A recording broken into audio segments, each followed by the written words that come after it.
চ্যানেলটা like share আর subscribe করবে কিন্তু।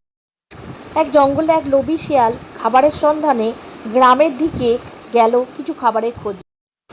জঙ্গলের কিছু দূরেই একটা গৃহস্থর বাড়িতে এক সাদা মুরগি থাকতো।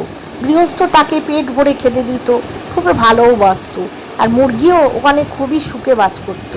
গৃহস্থ চারদিকে বেড়া দিয়ে দিয়েছিল যাতে মুরগিটা পালাতে না পারে। কি গো মুরগি বোন, তুমি কেমন আছো? আমি তো ভালোই আছি, তুমি কেমন আছো? তোমার মালিক তোমাকে একদমই ভালোবাসে না, কিরাম দেখো বেড়া দিয়ে রেখেছে, তুমি একদম পরাধীন, আর আমি জঙ্গলে ঘুরে ঘুরে বেড়াই, নিজের ইচ্ছা মতো খাই ঘুরি, আমি স্বাধীন।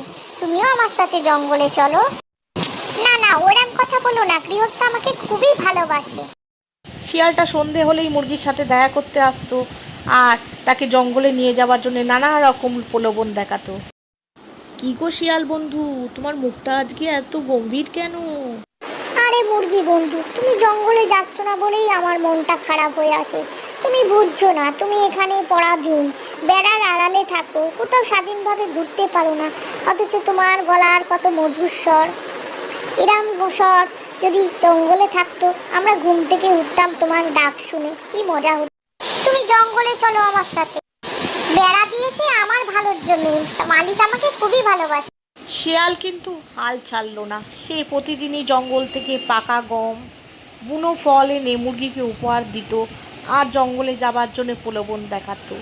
শেষে দেখা গেল একদিন মুরগি রাজি হয়ে গেল জঙ্গলে যেতে। চলো চলো শিয়াল বন্ধু, আজ থেকে আমরা জঙ্গলে বাস করব, স্বাধীনভাবে বাঁচবো আমি। এই বলে মুরগিটা বেড়া ডিঙিয়ে চলে এলো আর শিয়ালের সাথে বিশ্বাস নিয়ে তার সাথে জঙ্গলে চললো।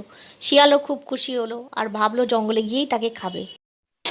জঙ্গলে কত ভালো লাগছে আমার, কত হাওয়া, কত গাছপালা। তুমি ঠিকই বলেছিলে শিয়াল বন্ধু, স্বাধীনভাবে বাঁচার স্বাদই আলাদা। হুক্কা হুয়া, এবার আমি তোকে খাবো। শিয়ালটা এই বলে মুরগিকে তাড়া করলো। মুরগি অবাক হয়ে গেল, সে প্রাণ ভয়ে এদিক ওদিক ছুটতে লাগলো। সে ভাবতেও পারেনি তাকে জঙ্গলে এনে শিয়াল বন্ধু এমন বিপদে ফেলবে। কিন্তু শিয়ালের সাথে সে পেরে উঠল না। কিছুক্ষণ পরেই সে খাদ্যরূপে শিয়ালের পেটে চলে গেল। বন্ধুরা, এই গল্প থেকেই শিক্ষা পাওয়া গেল অচেনা কারোর সাথে বন্ধুত্ব করা উচিত নয়। বন্ধুরা, এরকমই শিক্ষামূলক গল্প পেতে চ্যানেলটাকে সাবস্ক্রাইব করে রাখবে।